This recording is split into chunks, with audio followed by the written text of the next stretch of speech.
Et que temps d'attente avec Constance, il y a un long temps d'attente avec Patrick. C'est normal, ce sont des techniciens qui apprennent.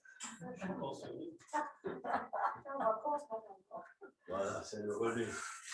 Allez, psaume 121.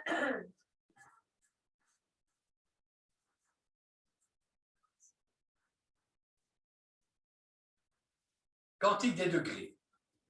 Je lève mes yeux vers les montagnes, d'où me viendra le secours. Le secours me vient de l'Éternel qui a fait les cieux et la terre. Il ne permettra point que ton pied chancelle. Celui qui te garde ne sommeillera pas. Voici, il ne sommeille ni ne dort celui qui garde Israël. L'Éternel est celui qui te garde. L'Éternel est ton ombre à ta main droite. Pendant le jour, le soleil ne te frappera point, ni la lune pendant la nuit. L'Éternel te gardera de tout mal, il gardera ton âme. Puis ce verset, l'Éternel gardera ton départ et ton arrivée dès maintenant et à jamais. Je voudrais rebondir avec ce verset. L'Éternel gardera ton départ et ton arrivée. Je pense que c'est important. Beaucoup de chrétiens, quand c'est le moment de partir en vacances, ils prient, demandons au Seigneur de garder leur départ et leur arrivée, de donner une bonne route. Et je pense que c'est important de dépendre et de demander au Seigneur sa protection sur la route. On en a tellement besoin actuellement. Mais je voudrais appliquer cela sur le plan spirituel, sur le plan de notre vie chrétienne, de pouvoir savoir que l'Éternel peut nous garder au départ de notre vie chrétienne et de nous garder à l'arrivée. Il peut garder notre âme, il peut nous aider. Et je pensais à une image. C'est vrai qu'avec les vacances maintenant, c'est aussi la période des camps. Et je me souviens des camps d'enfants, quand nous avions ces camps, on avait à Limoges 100, 150 jeunes qui étaient là, des enfants, et on leur apprenait un petit chant. Venez tous dans le train, en partance pour le ciel. On l'a appris aux enfants aussi, ici dans les clubs d'enfants. Venez, vous vous souvenez de ce chant? Venez tous dans le train, en partance pour le ciel. Il quitte bientôt la gare de cette terre. Chaque enfant trouve une place de n'importe quelle race, qu'il soit rouge, qu'il soit jaune, noir ou blanc, et puis on fait le train. Font la machine. On peut voyager en train, mais il n'y a pas que le train. On peut prendre aussi autre chose. Relax, la voiture. Ah, c'est vrai que quand on part, c'est intéressant pour les chrétiens. Mon auto, Jésus la guide. Sûrement, avec lui, je fuis le fil en chantant. Vous vous souvenez de ce petit cœur? Hein? Mon auto, Jésus la guide. Ou alors, vite, vite, vite, vite, roule mon auto. Mais plus vite, bien plus vite, l'amour de Jésus m'invite à voyager avec lui. C'est une image aussi d'un voyage. Et puis, il y a une troisième image que j'aimerais prendre. Et cette image, elle n'est pas enseignée aux enfants. Ce n'est pas l'image ni du train, ni de la voiture, ni même de l'avion. C'est l'image d'un bus. Et ce matin, je vais vous proposer un voyage en bus. Je n'ai pas dit un voyage en car. Pourquoi pas un voyage en car? Tout simplement parce que je suis marié. Et que si on prend le car, il faut laisser sa moitié dehors. Alors, ce n'est pas l'idéal de faire des mathématiques, ni les quarts, ni les moitiés. Alors, on prend le bus. Et quand je prends cette image du bus, je voudrais qu'on la prenne en trois étapes. Il est d'abord question de monter dans le bus. Il est question de voyager dans le bus. Et puis, il est question d'arriver à destination. Trois étapes, en quelque sorte, qui vont nous aider à redécouvrir la vie chrétienne. Parce que le salut, notre salut, c'est comme un voyage dans un bus. Et notre vie, un jour, elle a été chamboulée. On a vu un bus, et le bus, je dirais que c'est l'idée géniale de Dieu le Père. Mais aussi, c'est le Seigneur Jésus qui a réalisé, qui a construit le bus. et c'est le Saint-Esprit qui conduit le bus. Et le Saint-Esprit conduit le bus, mais c'est lui aussi qui va s'arrêter pour nous inviter à monter. Nous sommes là, souvenez-vous du temps où vous ne connaissiez pas le Seigneur. Peut-être que vous ne demandiez rien, vous étiez là au bord de la route. Vous posiez peut-être certaines questions, mais sans trop chercher. Ou peut-être que vous cherchiez quelque chose et inconsciemment, vous vous êtes abrité sous l'abribus. Et puis à un certain moment, le bus est arrivé. La porte est ouverte et nous sommes invités à monter dans le bus. La vie chrétienne, c'est comme ça que ça commence. Elle commence quand je monte dans le bus. Et sans que je prenne conscience, le Saint-Esprit nous avait déjà préparés à ce voyage. La Bible, elle nous dit que le Saint-Esprit va nous convaincre de péché, de justice, de jugement. Et à un certain moment, nous avons pris conscience que nous étions pécheurs. On a pris conscience du jugement qui nous attendait, mais que Jésus a pris ce jugement et que Dieu réalise sa justice en nous pardonnant parce que le péché a été payé par Jésus à la croix. Nous avons été préparés et le Saint-Esprit nous a préparés. Et puis brusquement, le bus s'arrête devant nous et puis le Saint-Esprit nous dit maintenant, tu acceptes, tu montes dans le bus. Parce que nous pouvons connaître toutes les vérités de l'Évangile. Je peux savoir que le bus conduit au ciel. Je peux savoir que le Saint-Esprit. Mais il y a un moment où je dois monter dans le bus, où je dois moi-même prendre une position, prendre une décision. C'est ce que la Bible appelle une nouvelle naissance. C'est ce que la Bible appelle une conversion. Je prends conscience, je demande pardon à Dieu, je rejette mon péché, j'implore ce que Jésus a accompli sur la croix, j'accepte, je me mets au bénéfice personnellement de son salut. Est-ce que vous êtes monté dans le bus? Est-ce que vous êtes dans le bus? Ou est-ce que vous êtes encore sous l'abribus, sur le trottoir? Vous êtes là à attendre. Oui, c'est vrai, j'irai peut-être au ciel. Oui, c'est vrai. Mais il y a un moment où il faut placer sa foi en la personne et en l'œuvre de Jésus. La Bible dit clairement, c'est par grâce que vous êtes sauvés, par le moyen de la foi. Cela ne vient pas de vous, c'est le don de Dieu. Et le Saint-Esprit va alors nous aider à monter dans le bus. Il va nous aider à prendre position dans un acte de foi. Et quand je monte dans le bus, le Saint-Esprit vient habiter dans nos cœurs. Et c'est le Saint-Esprit maintenant qui va nous guider. C'est le Saint-Esprit qui va nous appeler à vivre une vie différente. Nous sommes maintenant dans le bus et nous découvrons que Dieu nous a bénis de toutes sortes de bénédictions spirituelles dans les lieux célestes. Nous avons toutes sortes de bénédictions spirituelles venant de l'Esprit pour remplir notre vie, pour nous aider. Il y a une action de Dieu qui est la réponse à l'invitation. Quand nous acceptons cette invitation, Dieu agit. Il a agi avant, il nous amène à prendre position, on entre et le Saint-Esprit va continuer à agir. C'est la première étape. Vous êtes monté dans le bus. Alors maintenant, nous voilà en route. Nous sommes dans le bus. Et une fois que nous sommes dans le bus, formidable, on peut dire, je suis sauvé. Je suis sauvé. Mais voilà, ce n'est pas aussi simple que cela. On aimerait bien que ce soit aussi simple, mais ça ne l'est pas. Je découvre un paradoxe dans ma vie chrétienne. C'est que d'un côté, je suis sauvé, et d'un autre côté, je ne suis pas encore sauvé.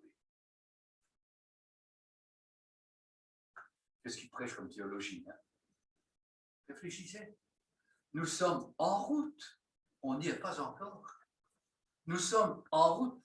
L'apôtre Paul, quand il écrit, il dit, vous savez,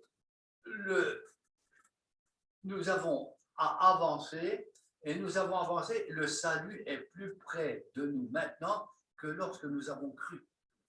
Il y a une étape, nous ne sommes pas encore au bout du voyage. Nous sommes seulement en route.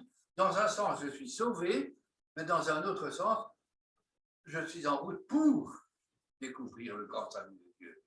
Et beaucoup de chrétiens se trompent quand ils s'imaginent, je suis dans le bus, maintenant c'est fini, plus rien faire.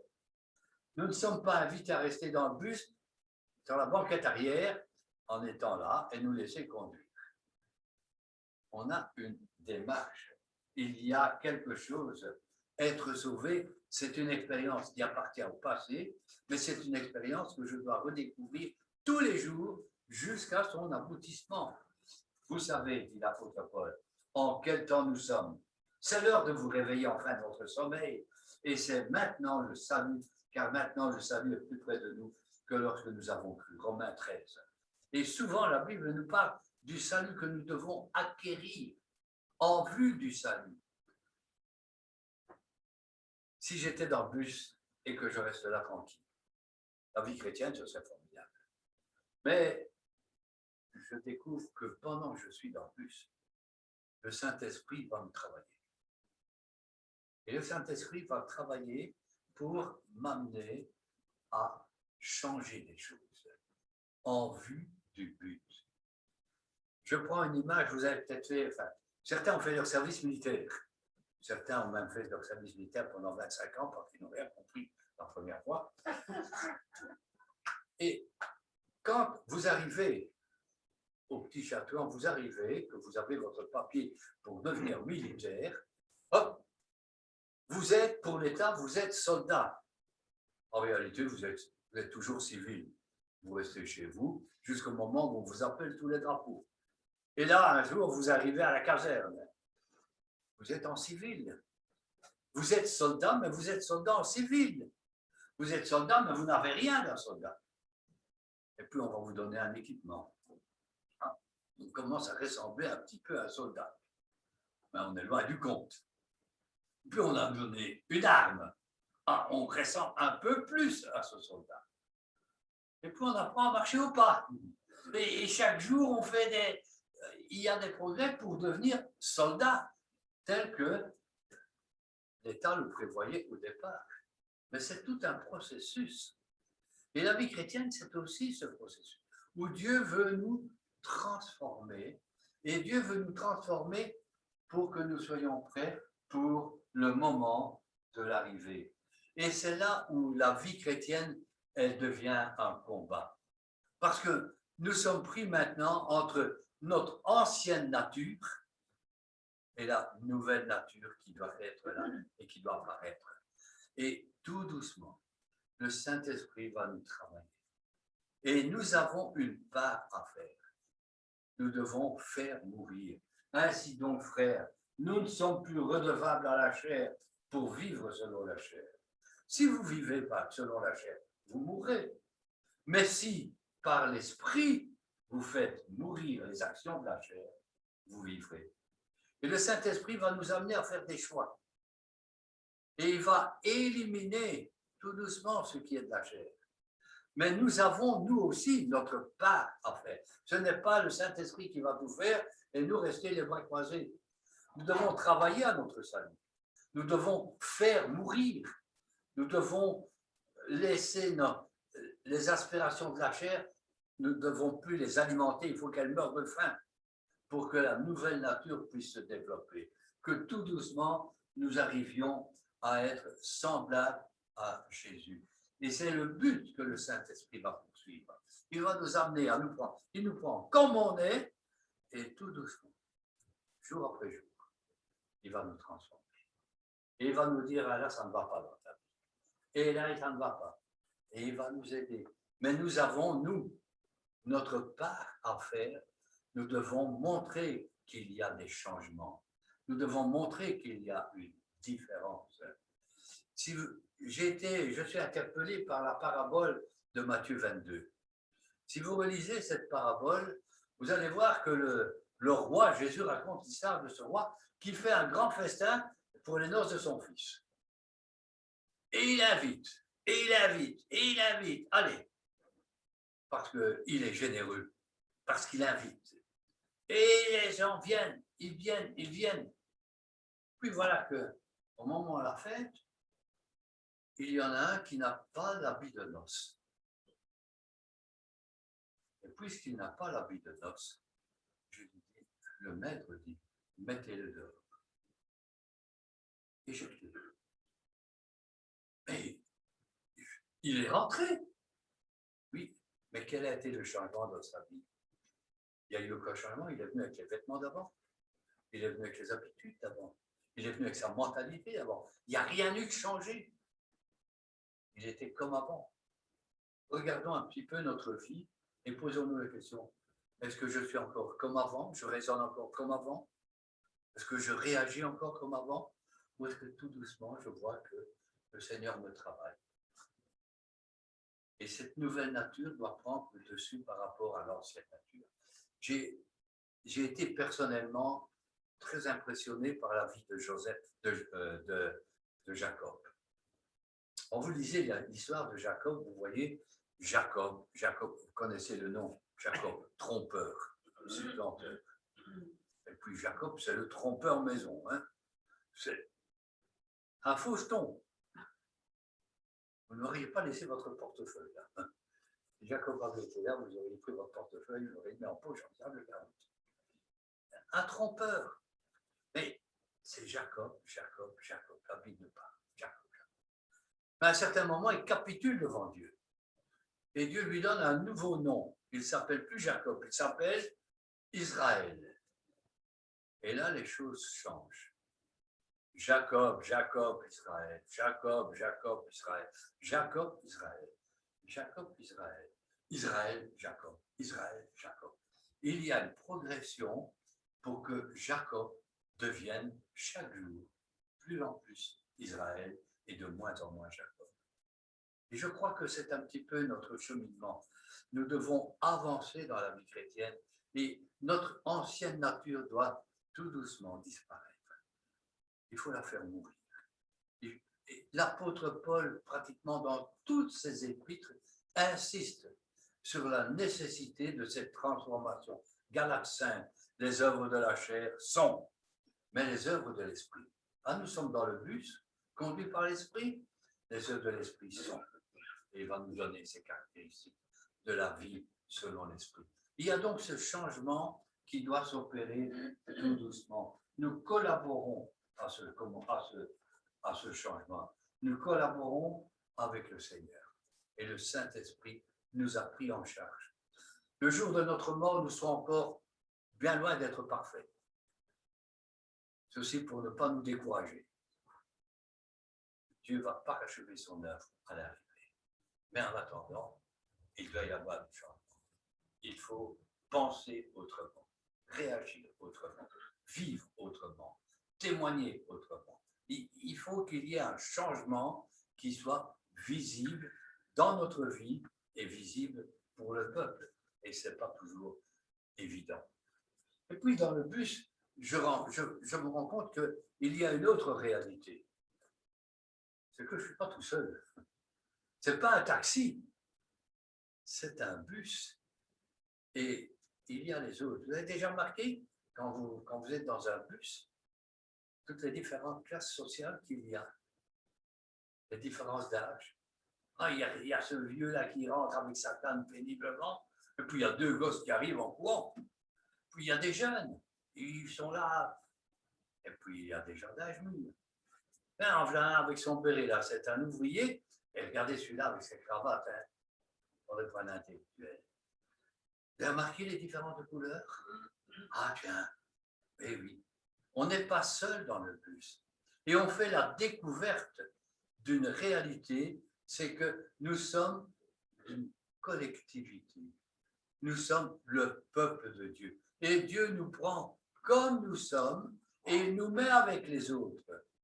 Avec les autres qui sont totalement différents. Mais Dieu ne fait pas des robots, il fait des personnes différentes, avec des caractères différents. Mais c'est une richesse. Et cette richesse, elle se trouve dans l'œuvre du Saint-Esprit. Parce que dit Paul aux Corinthiens? Vous avez tous été baptisés dans un seul esprit pour former un même corps. Ah, c'est l'ambition de Dieu. Un même corps avec des personnes qui n'ont rien en commun au départ. Mais quand je regarde comment Jésus a pris les apôtres, les 12 disciples, vous avez remarqué combien ils sont différents de caractère, de mentalité, de point de vue politique, de 12 hommes qui ne devaient absolument jamais vivre ensemble. Et le Seigneur les prend. Et il va les façonner pour faire une équipe extraordinaire. Dieu nous a pris, vous et moi, et veut faire une équipe extraordinaire. Une partie de son peuple, avec d'autres parties. Mais ils sont différents.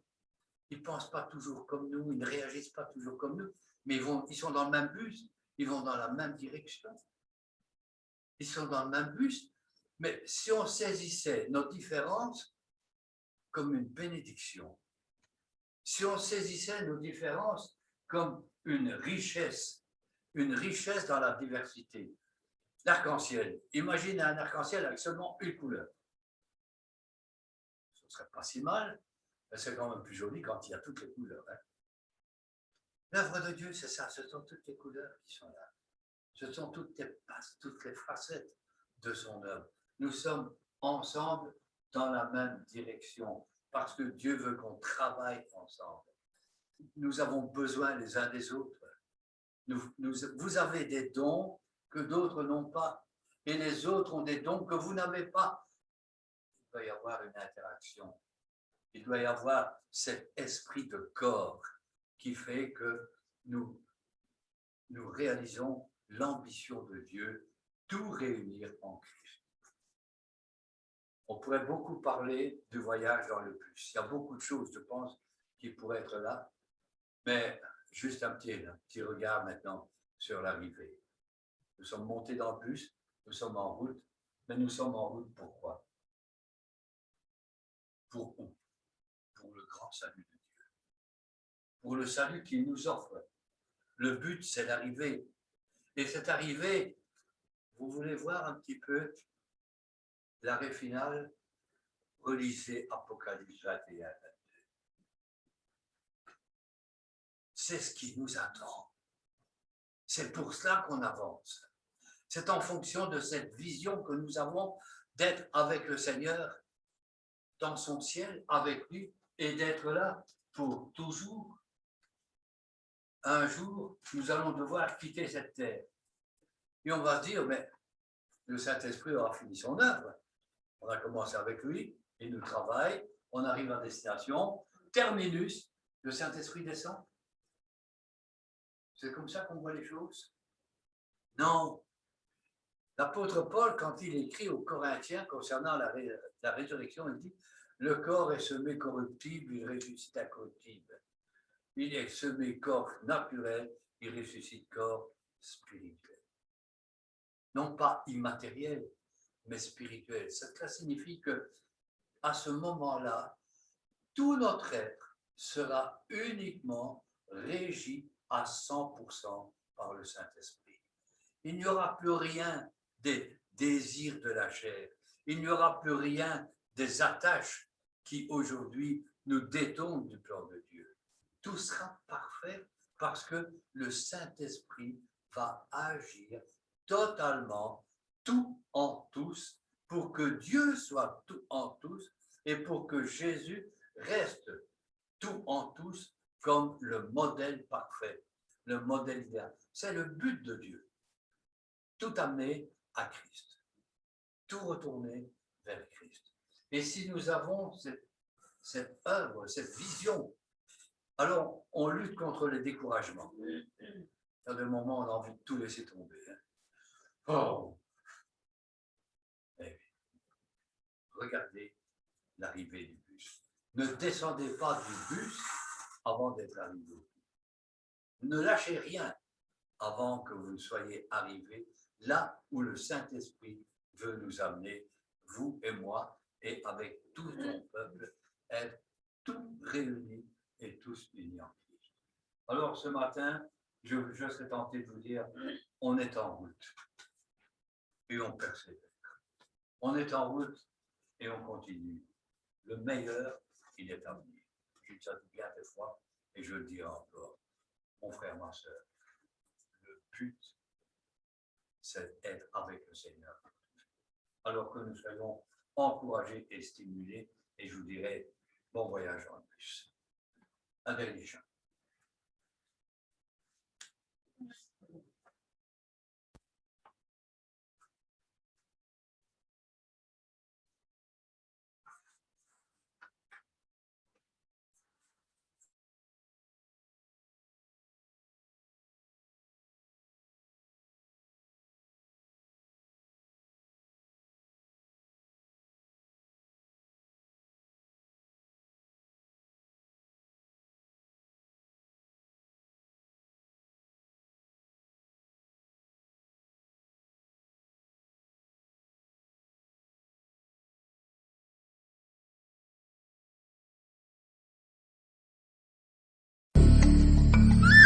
Je suivrai mon Seigneur et mon Maître, sans jamais m'éloigner de ses pas, sans que rien ici-bas ne m'arrête, et sans rien que le chant de sa voix. Tous ensemble. Je suivrai mon Seigneur et mon Maître, sans jamais m'éloigner de ses bras, sans que rien ici-bas ne m'arrête, et sans rien que le chant de sa voix. Je vivrai de bonheur et de grâce, de l'amour que son cœur m'a donné, et que rien ici-bas ne l'efface. C'est le feu de mon âme assoiffée. Un seul instant auprès de toi, pour bien les heures et la route, tout pour autant que ce soit toi qui m'accompagne au parvis de ta joie. Je suivrai mon Seigneur et mon Maître, sans jamais m'éloigner de ses pas, sans que rien ici-bas ne m'arrête, et sans rien que le chant de sa voix. Je vivrai de bonheur et de grâce, de l'amour que son cœur m'a donné, et que rien ici-bas ne l'efface. C'est le feu de mon âme assoiffée. Un seul instant auprès de toi, pour bien les heures et la route, tout pour autant que ce soit toi qui m'accompagne au parvis de ta joie.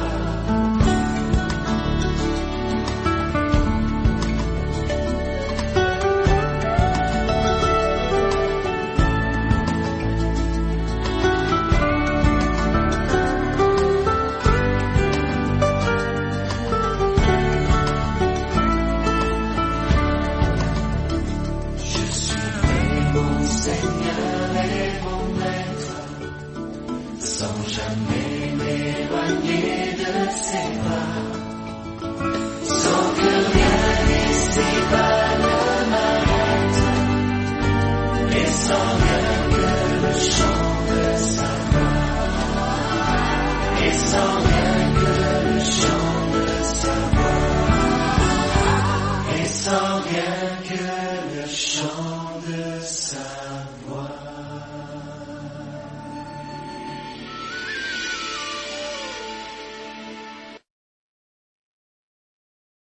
Nous aimerions te dire merci parce que tu nous as invités à ton grand salut.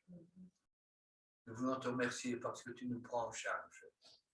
Et c'est vrai que nous ne sommes pas toujours très malléables, C'est vrai que nous réalisons que nous avons encore bien du chemin à parcourir, mais nous te bénissons parce que l'esprit que tu as mis en nous est un esprit de vie, un esprit d'amour, de force. Et nous te prions que tu nous donnes de te faire confiance, de t'obéir, d'accepter de renoncer à ce que tu veux que nous renoncions. Merci pour la perspective de l'éternité avec toi. Au nom de Jésus.